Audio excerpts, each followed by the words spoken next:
अस्सलामुअलैकुम जी दोस्तों, ये आप देख सकते हैं मैंने अपना मोटरसाइकिल का हैंडल खुलवाया हुआ है। इसका काम हो रहा है।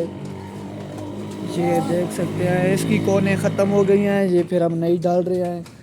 ये है हमारे साकिब छोटे मैकेनिक और ये है हमारे इलियास भाई, बहुत बड़े मैकेनिक हैं और ये यूट्यूबर भी हैं, फेसबुक पे भी बहुत सारी वीडियो लगाते हैं।